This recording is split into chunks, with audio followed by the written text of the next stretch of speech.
Hello! Welcome back sa ating YouTube channel. This is Gabby's Vlog for our latest vlog. Tungkol po sa Kids' Choice Awards this year plus SM Caloocan updates. But subscribe to our YouTube channel. Gusto mag-likes, shares, comments, and views. Abuti ng 500 subscribers and supporting natin sa ating social media account. Latest vlog, 268 episode, 268 entitled KCA Boys Plus SM Caloocan updates. Here's our vlog.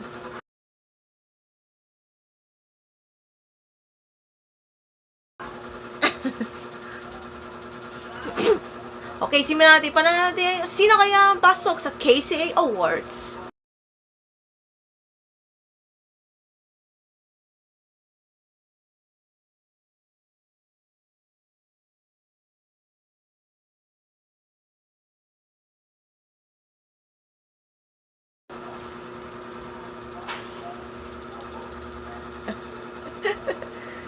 Okay, dahil malalapit ng Nickelodeon's Kids' Choice Awards 2024 next month, July 30.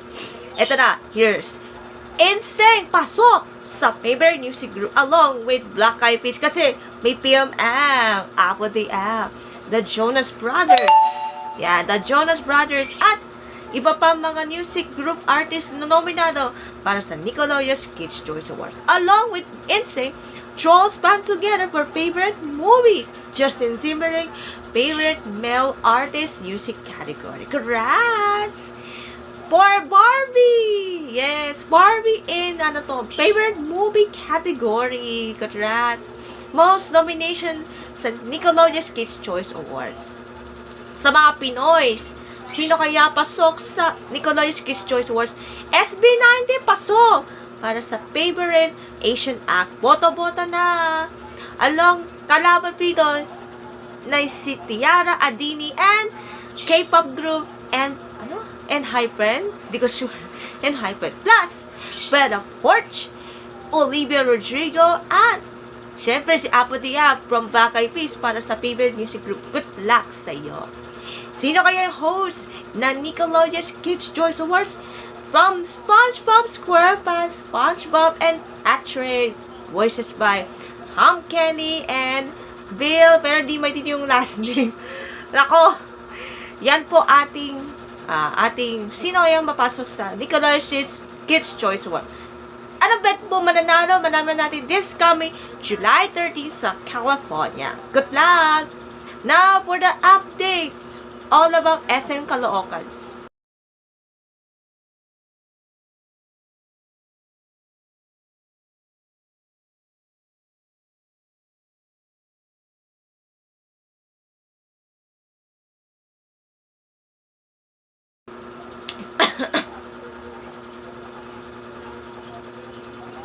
Okay.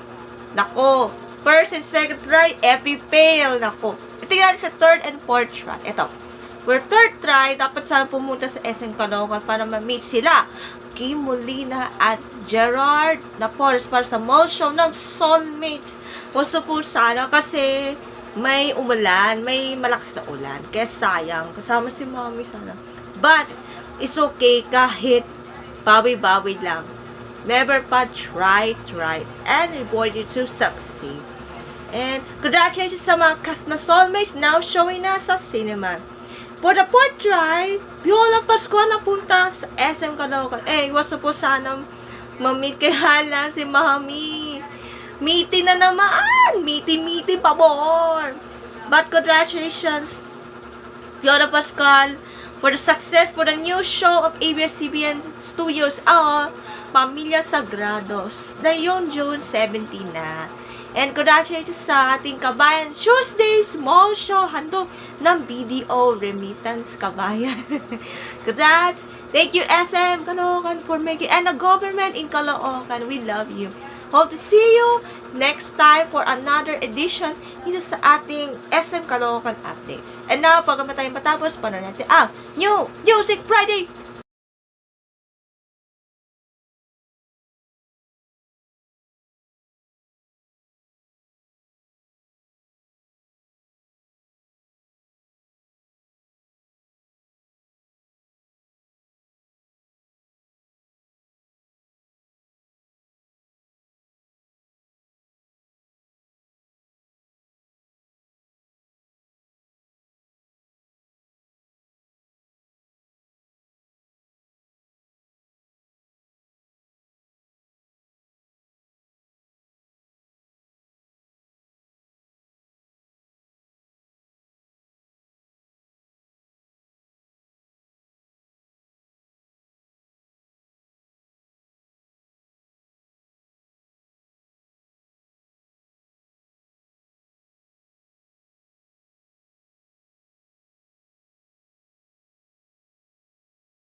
Okay, the songs from Sabrina Carpenter, Juan Carlos, Josh Cullen, Regine Velasquez, and VG Wayo sa ating bagong New Music Friday Philippines episode on Spotify Plus, iTunes Music, and YouTube Music. Makikita kung sino yung artist at bagong songs na yung last June 7 episode Friday. Kaya, stream na and hopefully. Yan po our latest vlog. Happy Independence Day to everyone! Malaya tayo! I'm free! See you! Bye! God bless! Mwah.